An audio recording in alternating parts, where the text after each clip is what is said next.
four pillars of physical health, diet, exercise, sleep, and stress management. Felt like almost a calling to do this journey, this experiment of gaining weight on purpose and then trying to lose the weight. And so that's how Fit to Fat to Fit got started. So being very intentional, becoming self-aware is the key to overcoming addiction. And if you're not sleeping through the night, you're in survival mode. You're a better you when you take care of yourself. People stop because they are doing all the effort, but they're not seeing the results on the scale.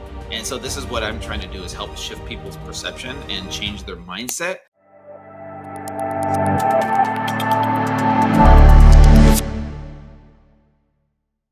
Former medical technician, personal trainer, and a New York Times bestselling author, our guest today on the Settle or Be Better podcast is Mr. Drew Manning, who's going to be talking to us about overcoming the physiological and psychological challenges of losing weight.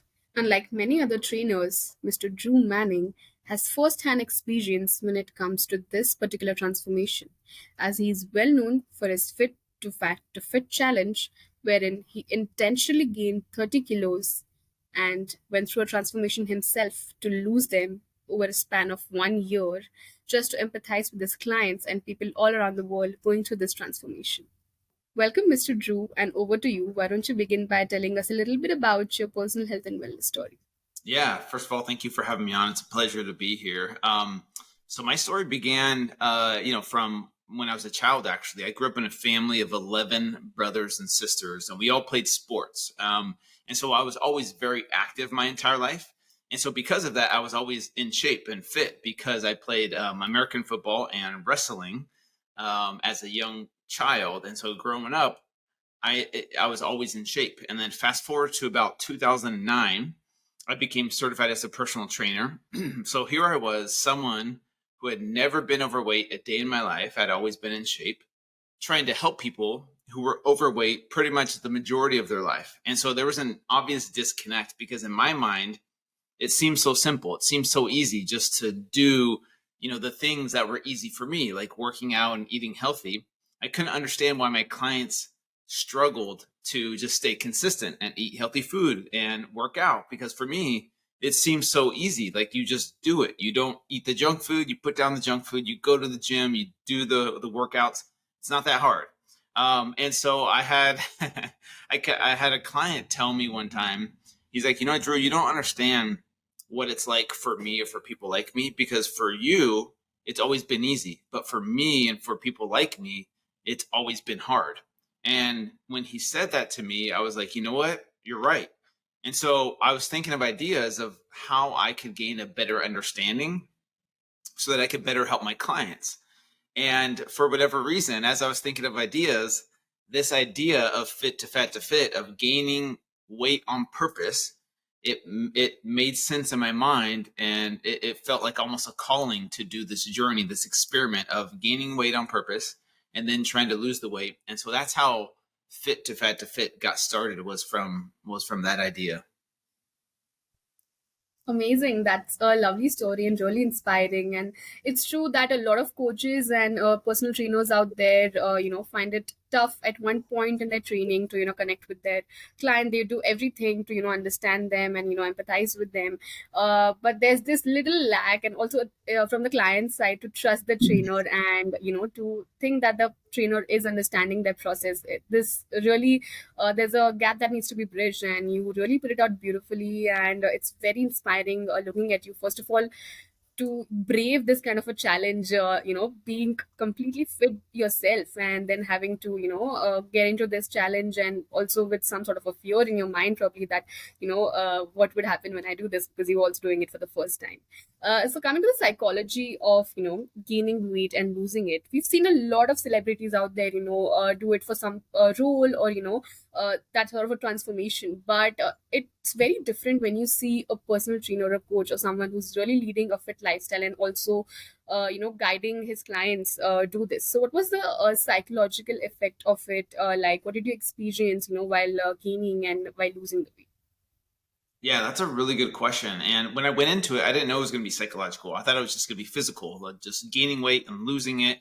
And so I didn't really know what to expect because I'd never been overweight my entire life. And so, to be totally honest with you, I kind of freaked out, like, because I've never been overweight. And so I became extremely uncomfortable being overweight for the first time because my identity was based on my body looking a certain way. So in my mind, my identity, my self image was Drew, the fit guy, right? Like I was always the fit guy. I was always the guy with the six pack and muscles. And so to be overweight for the first time, I kind of freaked out and I had a huge identity crisis. I wanted to go up to strangers in public and explain to them that, hey, I'm not really overweight. This is just an experiment. Like, this isn't what I look like. Like, I was so uncomfortable being overweight for the first time. And so that was the first thing that I noticed was very, very uncomfortable. I didn't feel comfortable taking my shirt off. I didn't feel comfortable walking around, showing my belly. I wanted to explain to people why I was doing this. And so that was the first part of it. The second part of it was realizing that I was addicted to working out, and I missed working out because it was a part of my life for so long, and not being able to have that, working out is a stress relief. And a lot of us don't realize that. A lot of us work out to look a certain way, but we don't realize that it's actually good for our mental health too. So not having that, made me, I wouldn't say depressed, but it definitely got me down, feeling down about myself and my body and my situation, even though I was doing it to myself on purpose. But it helped me realize, how much of exercise is great for your stress relief and for your mental health. And not being able to have that, I turned to food. And this is what's so interesting here in America. We have so much highly processed junk food that is available, whether it's sugary cereals or sugary sodas or juices, granola bars, chips, cookies, crackers. Like, we have a huge abundance of this processed junk food that is specifically designed to be as addictive as possible.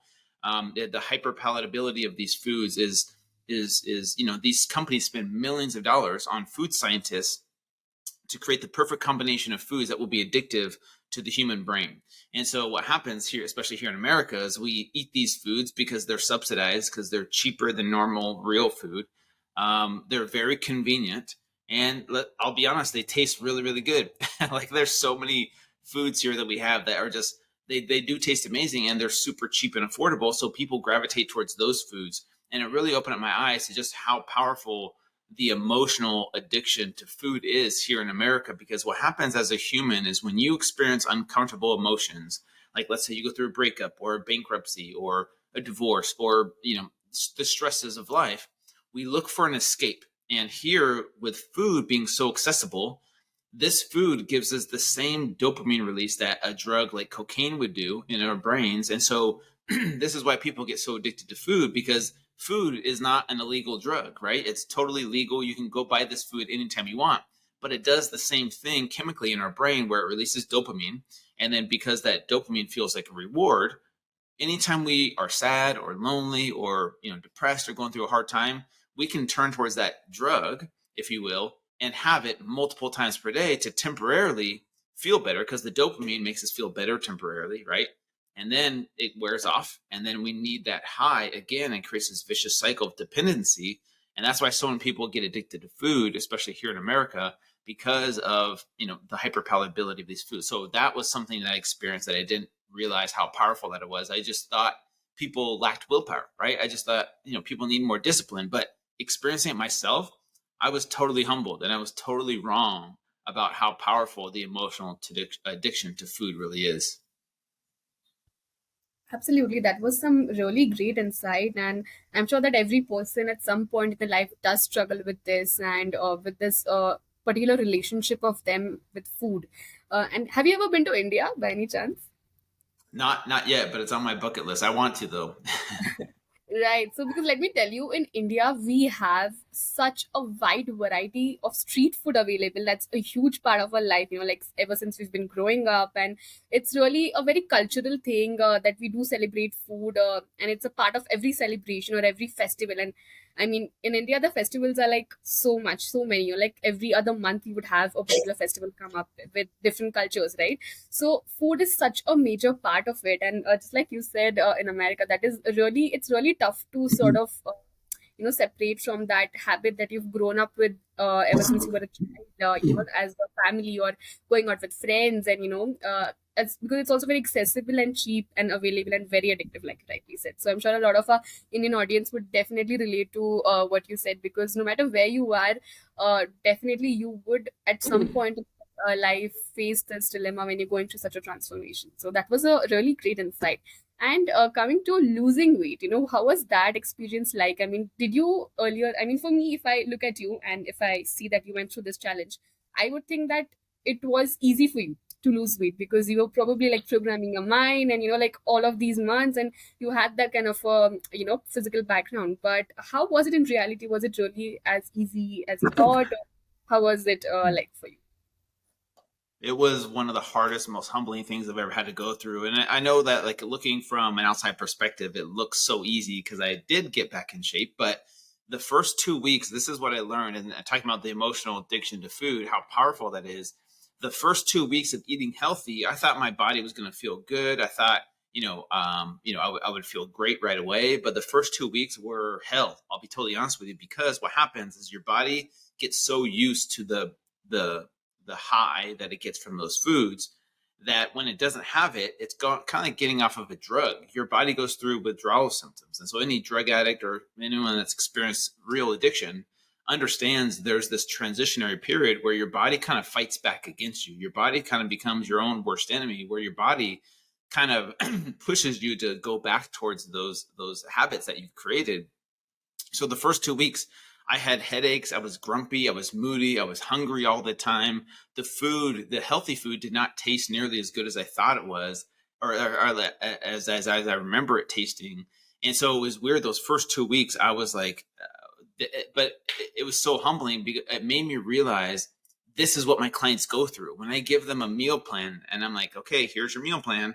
I had no idea how hard it would be to transition from eating the processed junk food to then eating real food, because I thought everyone would feel great right away, because I've never experienced that until I did this. And so it really humbled me. It opened up my eyes to just how strong the emotional addiction to food really is. And so that was the first part of it. Eventually, I will say this, after about 2 or 3 weeks, if you can get through that 2 or 3 week period of staying consistent and get through those withdrawal symptoms, it does get easier. The cravings become more manageable, and you're able to then be more in control. But those first 2 or 3 weeks are really hard for people, and I learned that firsthand. And then from there, it was really interesting because even though I'm a personal trainer, I have all the knowledge, I have all the discipline. Yes, I did lose weight, but there was moments in the weight loss journey where even I hit a plateau. And this is something that derails a lot of people. People stop because they are doing all the effort, but they're not seeing the results on the scale. And so therefore they think, well, why do this? I'm miserable. I'm exercising, I'm eating healthy, but it's not showing up on the scale. I must be a failure, right? And this is what stops a lot of people from continuing on that journey. And even I experienced that, and it was really powerful for me to understand, like, okay, your body has this weird ability to adapt to its environment and become more efficient. And what that means is that your body catches up to what you do. So you're exercising, you're eating healthy, the weight loss eventually slows down, and then your body kind of, you have to go even harder and eat even less sometimes to like get through that plateau. And a lot of people give up at that point when they're like 2 3 weeks of no progress. And I experienced that firsthand, and it really humbled me as well. So yes, getting back to fit, I was able to do it, but it was really, really hard for me because I've never been, 70 pounds or 30 kilos overweight before. But I was able to get there, but with a new perspective, with a new understanding, and so much more respect for those that struggle and empathy for those that have trouble losing weight, because I thought it was so easy. I'm like, you guys, you just do it. Like, you just push through it. But having experienced kind of what it's like, it really humbled me. And I will just say this, Sakshi, that I don't want to pretend that my journey of losing weight is the same as someone who's been overweight or obese for years. It's not the same thing. I had the discipline, the knowledge, the muscle memory. So my body was only overweight for 6 months. It's completely different. And so I want to make sure and respect those who struggle with their weight to say, I don't know what it's like for you. There's no way I would ever know. But I will say that it gave me a better understanding. And I have so much more respect and empathy for those that struggle with weight loss because of this. Absolutely. That was very interesting, and definitely a lot of people can relate to this who are going through this kind of a journey. And how long was this for, like the first challenge? How long was it? Yeah, like since you began and then got back to it. Yeah. So it took me 6 months to gain those 30 kilos and then 6 months to lose them. So a whole year. This is back in 2011 when I did it the first time. Wow, that's a really long time. And, I wanted to know what's the social aspect of it was like for you, like, because that is one of the major concerns. And one thing that we, struggle to balance with is our social life. And while someone is going through this journey or this transformation, because a lot of times wrongly some coaches might make it seem like this is what you have to do for the next 3 months, like forget everything else, forget your work, forget your like social life, no partying for 3 months, and all of those things. And also sometimes the client themselves also feel the need that, okay, let me just do it and filter out all of these things from my life and just be focused on this for 6 months. And then what happens is that at some point in their life they get back to where they started because of this filtering out, because when they invite these things into their life, it really changes the things for them, right? So how was that for you? Like how was the social aspect for you, like when you were doing this? Yeah, this is the difference between an extreme diet and a lifestyle change. And I'm more of a fan of a lifestyle change because the crash diet, we're especially here in America, we're addicted to this mentality of the quickest way to lose the most amount of weight with the least amount of effort. Like what's the quickest way to lose the most amount of weight in the shortest amount of time, right? And we're so addicted to that, and we'll do something for 30, 60, 90 days hardcore, super extreme. We'll starve ourselves, we'll work out 3 hours a day, and then we lose the weight. But then it's like, oh, okay, now I can rest, and then their mindset hasn't changed, and then they gain the weight back. And this happens to so many people. And so that's what happens with a lot of us. We like cut out our social life, we we only eat chicken and broccoli, we don't go out to eat with friends, we don't go to parties, and people think that's what it is. People think it's misery. What I preach and what I taught during my fit to fat to fit journey was it's more of a lifestyle change. So my workouts were only 30 to 45 minutes per day, 5 days a week, right? So it's not like hours and hours per day. I ate 2,000 calories or so, which is about average, right? It's not like starving yourself. So it was about 2,000 calories per day to lose the weight. And for me, I teach people how to build these healthy habits so that it's not extreme, so that it's not this hardcore diet. And that's the problem that people go into it. Their mentality, their perception of what a healthy lifestyle looks like is what they see on social media, what they see in movies. They think it's like this crash diet and it's misery and it's suffering for a short period of time to look great. And then they go back to their old ways. Everyone has to find their happy balance because, yes, people want to look shredded and look, super lean. But in order to get that way, yeah, you might have to sacrifice some of your happiness of going out with friends and eating the food you want and having the drinks that you want. But maybe there's somewhere in the middle where, maybe you're not super shredded like a bodybuilder, but maybe you're somewhat lean, you're healthy, you're like under 20% body fat, but then you're able to go out with your friends, because I'm a single dad. I have two daughters, and, I like to eat pancakes with them, or I'll eat birthday cake out on their birthday, or, I don't want to be so extreme all the time. I've built this into my life where I'm like, okay, here's my happy balance. And maybe it's like not super lean and ripped all the time, but I'm like happy with the way I look. I'm happy with the way I feel. And I also have a social life where I can go out with friends and have a few drinks or have some pizza every once in a while.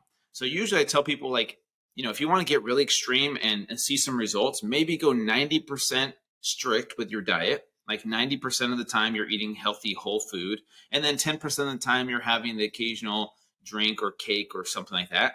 And then if you want more of like a maintenance type of approach, then maybe it's like 80% strict and 20% kind of, freedom to do what you want. And so that's kind of where people need to decide, like, okay, how hardcore do you want to get? Right. If your goal is to look a certain way and be like super extreme and lean and fit, then awesome. That's going to require some kind of sacrifice with your diet or your sleep or your social life. But maybe that's not going to make you happier. Maybe you'll look great, but you'll be miserable. And this is what happens to a lot of people. A lot of people think, oh, this person I see on social media, they must be happy because they post all these pictures of them smiling and having fun and they're ripped and shredded, but they don't see them counting their calories and weighing their food and like not going out with friends and things like that. And they think, oh, I need to look like that in order to be healthy. But in reality, that's not for everyone. Not everyone's going to be happy at a lower body fat percentage, even though they think they will. And so this is what I'm trying to do, is help shift people's perception and change their mindset. Because if you can change someone's mindset, then from there, the lifestyle change becomes so much easier. But it's the mindset that's the problem.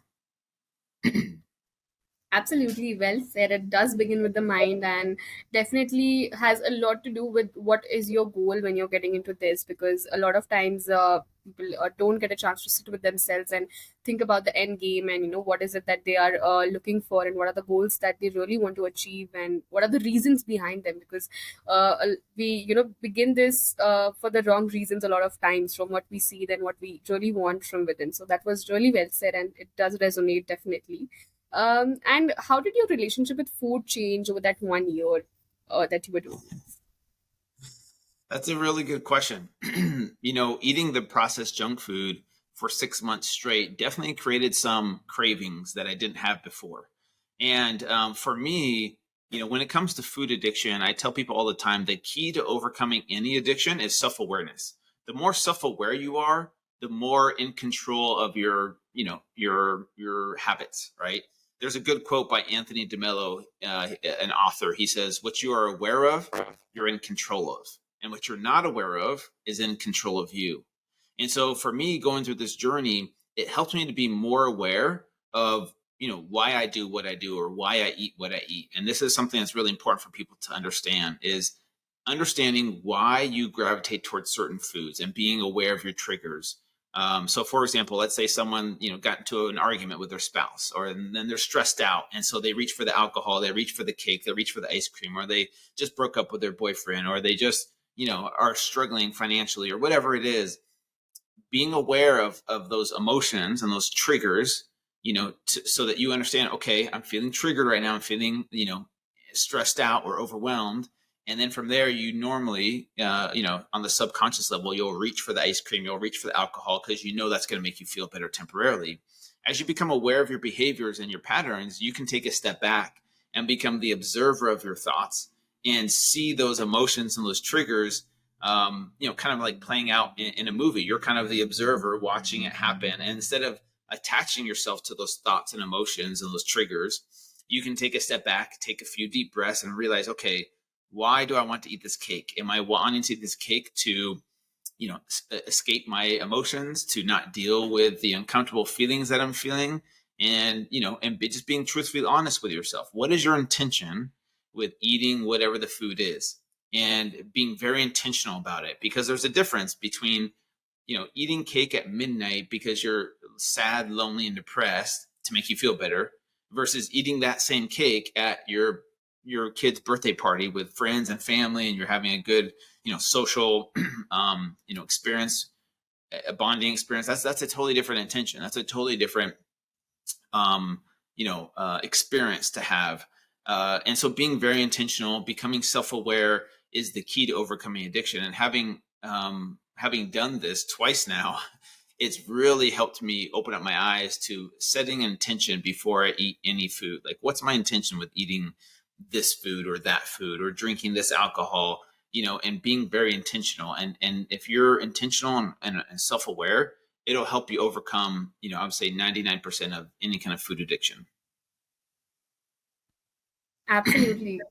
Totally get the point, and that was a great insight. And also, how we say that what we are, what we eat, and what we eat has a major impact on our mood, and how we function, and what our energy levels are like. And for you, this was like a major shift, right, from eating really healthy and it being a very normal thing for you, and then switching to these junk foods and all of these things. So what was it that you noticed about your mood change in that 6 months? Because 6 months is a long time when you do it intentionally, and I'm sure that you saw a major change in what it was before and how you were feeling later. So what were those feelings that you noticed, with this shift in your food, and how did you sort of deal with that?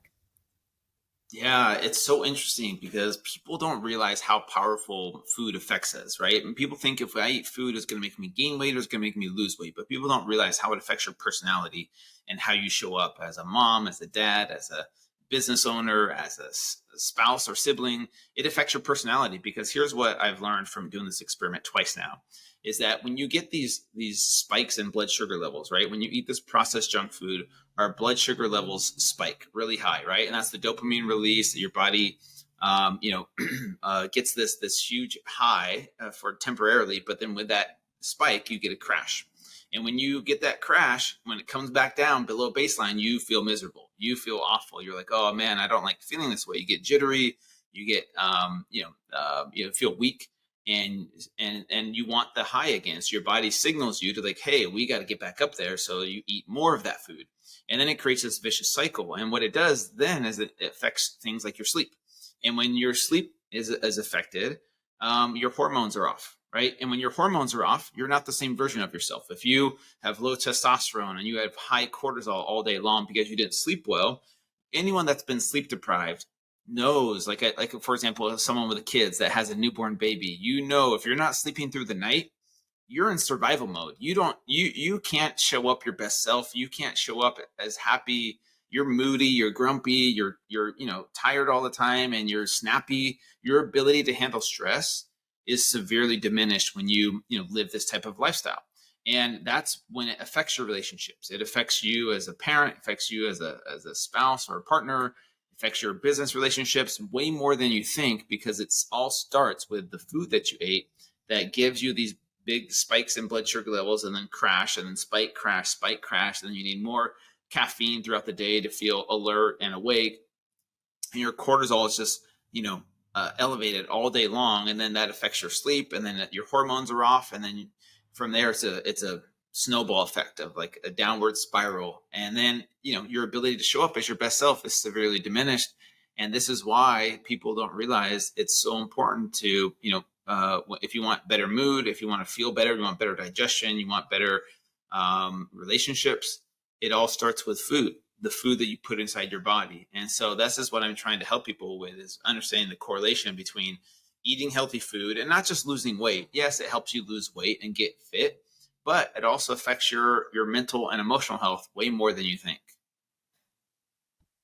Absolutely, and like you rightly said in the beginning, how you wouldn't really totally compare your journey to anyone who has actually been overweight for years and going through this transformation, because it's really different from for them. And the sad part over there is that it didn't take them 6 months to gain that weight, or just a year. It took them a lot more years, and these embedded habits, and unfortunately, they have been in that mood, or that effect is there on their body and their mind over the years, so much so that they don't even realize that it's the food that is causing it, or it's the lifestyle that is causing it. It's kind of become a new normal for them.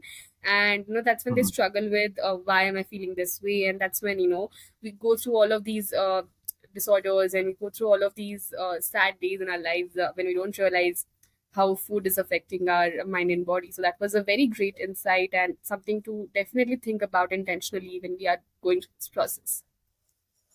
Yes. Amen. That's what I'm trying to help people with, is it's not just about diet and exercise to lose weight. It's a whole lifestyle change. It's more of a holistic approach, right? If you want better physical health, mental health, emotional health, spiritual health, I think it all starts with food. And food, movement, whatever kind of exercise that looks like. It doesn't have to be in the gym. Your sleep, your stress management, those are the four pillars of physical health. Diet, exercise, sleep, and stress management. But they carry over into your mental health and your emotional health and your spiritual health, because you're a better you, you're a happier you when you're healthy, right? If anyone that has disease or is suffering physically from any kind of physical health issues will tell you that if you don't have your health, it's hard to show up and be happy in this life. It's hard to show up and be a better dad or a better mom or a better business owner when you're suffering from some kind of physical ailment. And this is why it's so important to take care of your physical health first, not just to look good, right? Take looks out of it for a second, just to treat your body with kindness, with real food, movement that feels good to you, whether that's dancing or yoga or running or swimming. It doesn't have to be lifting weights. It can be whatever kind of movement you want. And then getting good quality sleep, managing your stress. So whether that's meditation or journaling or getting out in nature or religion, whatever it looks like for you, managing your stress in one way, shape or another, and all those four pillars carry over into how we show up as a human. And so this is why it's so important, not just to look a certain way, but to take care of ourselves, because I feel like we deserve that. We deserve to be physically healthy and mentally and emotionally healthy. And it's better for your family and your friends. You're a better you when you take care of yourself. And that's how we can change the world, is by taking care of ourselves first. And because you can't pour from an empty cup, right? If you're not taking care of your physical health, your mental health, and you're trying to give to others, and you're pouring from an empty cup, so to speak, it's really hard to maintain that, because eventually you're going to crash and burn. Absolutely, that's a very powerful message, and I do want to discuss that. A little later. I have something very important to talk about in regards with that. But coming to my next aspect of this is the mind-body connection, and what is your philosophy and your experience about it, and how was it for you about that? Because what happens a lot of times is that it becomes sort of a chore for people, especially when you reach that plateau, and it's like, okay, it's my workout time, I have to go, it's time to cook my meal, and it just becomes like a chore for them. Did that also happen with you, and how did the mind and body connection come and play in this process? Yeah, that's a really good question. Yes, there on my first journey in 2011, when I hit my plateaus, there was some frustration, because the problem that we have is most of us have been programmed to go into like a physical fitness journey with the idea that I am doing this thing, right, this process to get these results. And if I get these results, then I'm happy and then I'm successful. And if I don't get these results, then I'm a failure and I'm upset, right? And so most people, they do the process that they look at as a chore. They're like, okay, I'm going to do this. I'm going to eat healthy, which isn't as good or fun as eating junk food. And I'm going to exercise, which isn't fun in the moment because you're sore, you're tired, you're sweating, you're breathing heavy. It's uncomfortable, right? And so they look at the process of losing weight as a chore, but they're like, okay, I'm going to do this. But if I get these results, if I get skinny, then I'll be happy. Then I'll love myself. Then all my problems will go away. And so they do the process for like a month or two, and then they see some results, but then they don't get the results they want in the short amount of time. They want to get six pack in like 6 weeks. And, they're like, oh, why can't I look this way? Like I see people on social media, and they're like, well, it's just not working for me. I must be a failure. And then they go and numb their emotions with more food or more alcohol or whatever it is. And they create this vicious cycle. And they're like, okay, well, next year next year's my year. I'm going to lose the weight. I'm going to willpower my way out of this. And they go through this, rat race, if you will, this hamster wheel of like doing the same thing over and over and over again. And so this is what I'm really trying to help people with it. And this is what I had to learn from doing fit to fat to fit twice, was that you have to learn to fall in love with the process. I know the process can seem like a chore in the short term. Like it can seem hard, right? It's hard. It's uncomfortable to eat chicken and broccoli instead of pizza and ice cream, right? It's hard to work out versus sit on the couch and watch Netflix. In the moment, it is hard, but you have to understand that you're worth it to do the hard and comfortable things in the moment, so that tomorrow and in the future, you will feel fulfilled. You will feel happier. Because if you're honest with yourself, when you eat healthy food, when you sleep well throughout the night, when you move your body and with some form of exercise, and you manage your stress, you are a happier version of yourself. You really are. You have better digestion, you have better sleep, you have better sex, you have better relationships, you have more energy, you're more focused. All these things are better in your life, and we know this. The problem is that we don't like to be uncomfortable anytime, because we are creatures of comfort, right? Humans, we're like, we don't want to do hard work. Like that's uncomfortable. We want to lay on the couch and Netflix and chill, like we say over here. And so the key is to train your brain to become comfortable in uncomfortable situations. And if you can train your brain to become comfortable in uncomfortable situations and realize that you're worthy to have the long-term results, the long-term benefits, the long-term fulfillment for sacrificing some short-term comfortability, then that can become a lifestyle change where you fall in love with the process. And you do the process not for the results, but you do the process because it feels good to you. The results then take care of themselves, right? You're not then dependent on, if these results happen, then I will be happy. You say, no, I'm worthy to feel good physically, mentally, emotionally, and spiritually. So I'm going to do the process, even though in the short term it's uncomfortable, because I am worthy to feel this way in the long term. And that's what self love is. People think self love is sitting on the couch, eating ice cream, drinking wine, not moving your body at all. But you realize that then creates you're trapped in the future, whether it's with bad health, or not being able to do certain things like go on a hike with friends or travel or do things, play with your kids because you haven't moved your body in a long time. And so this is the mindset shift that needs to happen for people, for them to understand that the process is not a chore. They deserve to do the hard things, and they need to fall in love with the process. So, and then the results take care of themselves over time. And this is kind of the mind body connection thing that you were talking about, where they realize that yes, the body is able to do incredible things, and we need as humans to do hard things in the short term, so in the long term we can reap the rewards and receive the benefits of good health, physical health, mental, emotional, and spiritual health. Absolutely, that was amazingly put, and it definitely does, solve that dilemma. And this is a very common setback that people have, like you said, when they hit plateaus in their journey, and it happens more often than you think before getting into it. So that definitely does help our listeners in for tuning into this mindset, and building this kind of a mindset for them and preparing themselves when they are reaching this point in their journey. So that really does help.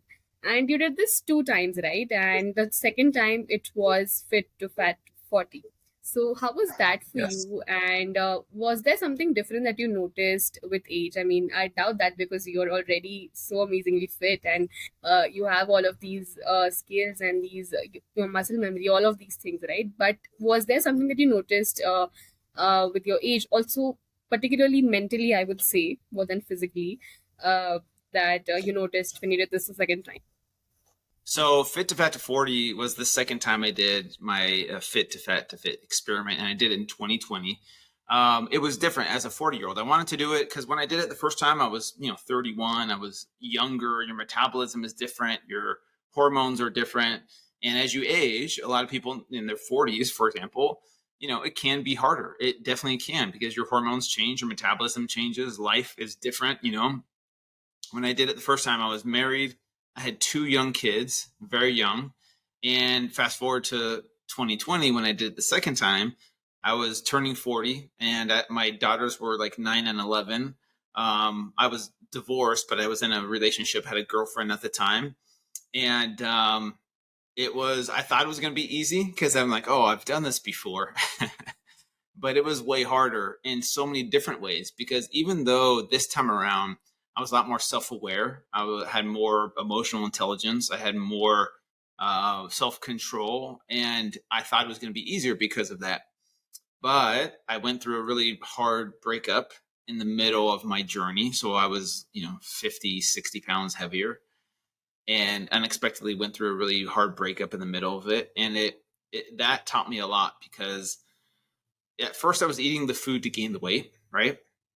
And now, because of the breakup, I was eating the food to numb the emotions of the breakup. So I was sad, I was lonely, I was depressed. And that's where my eyes were open to the power of emotional eating, and why so many people get stuck in this emotional eating trap. Because yes, it sucks to go through a breakup or a divorce or whatever hard life situation happens.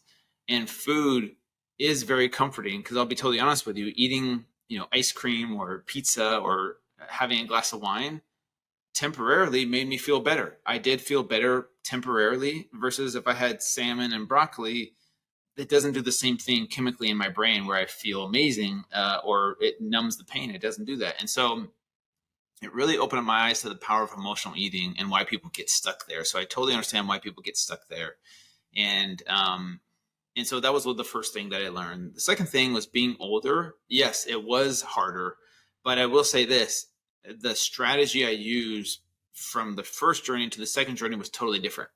To lose the weight, I did more of a keto intermittent fasting approach the second time around. The first time was more of like a high protein paleo type of diet that was like 6 small meals per day. This second time around, I did more, intermittent fasting, where I, fasted for 16 hours and ate for 8 hours, right? My 8 hour eating window. And that seemed to work really well for me being older this time around. Plus being heavier, to be totally honest with you, didn't bother me. Like, I didn't mind taking my shirt off this time. I totally embraced the dad bod. It didn't, I'd done a lot of self work on myself up until that point, because I've been through some hard life situations, went to therapy, and really worked on myself. And so I didn't mind being overweight because I knew I'm more than my body. Like, there's more to me than just my body, and our bodies are temporary, right? We can gain weight, we can lose weight, we can gain muscle, we can lose muscle, we can lose an arm, and our bodies are constantly changing and aging, and they're not the same. And so my body image wasn't my self image anymore. So there were different aspects to this journey doing it a second time. But yeah, being older, it can be harder. And that's why I did it again, was to show people in their 40s that yes, it can be harder, but it's still possible. And I gave people a roadmap of how to do it with a new strategy. And once again, it wasn't extreme. It wasn't like working out hours a day or starving yourself. It was just a different strategy, and it worked really well. And it was very, very humbling once again. Amazing. That's a really interesting story, and it's really good to know this because this cues us into our last segment of this episode today, which is something really important, definitely for our Indian audience. Also, is it's specifically for fathers in their 40s, late 40s, 50s, okay, and particularly the ones who might have never worked out in their lives before. Probably it might have been a cultural thing, or that was the fit culture was just not there in that generation, and going to the gym was very alien, believe it or not. So it's this is especially for them, because what happens a lot of times, now I'm not generalizing, I'm sure there are a lot of Indian fathers also out there are really they love this process, and they have been keeping fit and doing so many other amazing things in their lives to focus on this aspect of their health as well. But what we observe a lot of times, even from my father or my friends' parents, is that they really struggle to prioritize working on their health, because there's just so many other responsibilities that are way higher in their priority list, which is finances, or taking care of their children and their family, and like their future and securing things, and that this just doesn't seem important enough to really focus on right now. And also another aspect of this is retirement. Everybody is always in a rush to retire early, and when we are thinking about that, is what we always think is about postponing our health to that time, or our travel and leisure to that time. So what usually happens is like, okay, I'll retire, and then I'll start working out, I'll start traveling, I'll start doing the things that I wanted to do, I'll start playing the sport. That's what we want. And also this really early retirement thing that goes on in our mind. How would you sort of address this, and what would be your advice to someone who has really not had the opportunity to work on themselves, even before turning 40, but probably they're not even interested right now? But what would you say are some of the compelling reasons that they should really think about and really consider this? That's a really good question. And it kind of goes back to what I was saying earlier about how you are a better version of you if you take care of your health. And this is where I think people's perception of health and fitness is this thing that has to be like extreme. It has to be this, like, hours in the gym and hours meal prepping and all these things. And yes, it can be that if you want to prioritize it and get that, ripped, in shape body, like, yeah, it's going to require a lot more time and effort and energy. But just as a normal human, if you want to show up your best self, you have to take care of your physical health first, because you're not, because if you, especially talking about retirement as you get older, like, what's the point of living a long life if you're, hold on, let me back up first. A lot of people sacrifice their health in order to gain wealth, right? And this is so true for so many people. It's like, okay, cool. If that's your strategy, then you're going to sacrifice your physical health, sleep less, eat a bunch of junk food, not move your body, not exercise, and maybe you'll gain some wealth. And then eventually, maybe you'll retire and you'll gain the wealth, but then you're going to spend the rest of your life using that wealth to gain your health back, because you realize, like, oh, it's not fun to be in the hospital. It's not fun to have to take medication and to go to the doctors because I'm sick all the time. So if that's your approach, just realize it's going to come at a cost. So if you could find a balance of somewhere in the middle where, yeah, maybe you don't need to spend hours in the gym, but maybe 10, 20 minutes a day, you're able to go for a walk or a run, or you're able to work out with your kids, or, move some heavy stuff, or, yoga or dance or some type of movement. It doesn't have to be extreme, but something every single day is going to help your physical health and your mental health, right? And then prioritizing sleep, right? That right there is huge when it comes to how you show up. So if you're trying to be a better business owner or make more money, if you're not sleeping throughout the night, your ability to perform is going to be less than what it would be if you slept for a good 7, 8 hours, right? And then eating real food, like that's the thing, is like you can control how much you eat. So let's say you don't have access to healthy food, you have to buy the junk food. Okay, you can maybe have smaller portions, or maybe try intermittent fasting. These approaches that don't require a lot of time and energy, but taking care of your physical health will make you a better man, will make you a better dad, will make you a better human. And you'll be able to enjoy life now, instead of saying, okay, one day when I have all this money, then I'll take care of my health, because you realize life is too short, right? We don't know what, I know some people think they know what's going to happen after this life, but as far as we know, we only have this one life. So take care of yourself now, because you deserve it. Your kids deserve it. Your family deserves it. Everyone deserves the best version of you possible. And it doesn't have to be this extreme thing. It can be small, simple changes, whether it's walking every day, or, doing some meditation, or, eating real food, or, doing some yoga, whatever it is. Like, there's little things that don't need to be this extreme, type of lifestyle. It can be implemented now, because if you don't do that, like I said, you're going to sacrifice your health to gain the wealth. And then at some point, you're going to use that wealth to try and get your health back, because you want to be around for your kids and your grandkids. And if not, if you don't take care of your health now, then it might be too late, later on in life. Absolutely, that is a very powerful message, like you beautifully shared just a while ago as well. And it's very true, I'll tell you, like, even for my father, he is 53 right now, and he has never worked out in his life before. He's never been into sports, and he's led this desk job for like 20 years.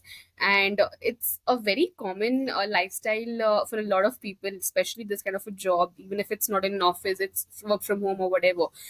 Having a desk job for so many consecutive years, and at the same time not having a sports background growing up, or not having that fit culture exposure growing up, Yeah. it's very common, and it does become difficult. But even my father has just started, just from 1 hour of walking every day to 3 days a week of strength training and swimming. And I have personally seen so many changes in him and in his mood. And there's really something different to look up to in your day, apart from just working, coming home, sleeping, and going back, that whole cycle for all of these years. And you are beautifully leading by example, in terms of being a single dad yourself, and having a business, being a coach, and at the same time inspiring so many people, guiding so many people with this journey. It's really amazing, and you're definitely leading by example for a lot of people. So for the ones who don't follow Mr. Drew, you can find the details in the description below, and you can definitely go and follow and check out his journey and whatever he's doing next more closely. As we conclude the episode today, do you have any last messages or thoughts for us? Yeah. First of all, I just want to say thank you for having me on, Sakshi. It was really a pleasure to be here. The last thing I would say is that everyone, that's listening to this is worthy of having good physical, mental, emotional, and spiritual health. And, we don't have to sacrifice one in order to have the other. I think we can have all of it if we, prioritize certain things in our life. And I think you'll realize that you're a better version of you. You're a happier version of you when you're a healthier version of you. And I just want to make sure everyone realizes that they're worthy to have that, because I think a lot of people struggle with taking care of themselves because they feel unworthy. They feel like, oh, this isn't for me. I need to sacrifice my happiness in order to give happiness to other people. But it's hard to pour from an empty cup. And if you could take care of yourself first and foremost, it's going to be easier to give to others, because you're pouring from a cup that's not empty all the time. So I just want to make sure everyone realizes that no matter where you are in the world, no matter your situation, you're worthy to keep fighting, right? And it doesn't have to look perfect. It doesn't have to be extreme, but you're worthy to keep fighting for those small moments of effort throughout the day. And I think, we can make this world a better place if we take care of ourselves first.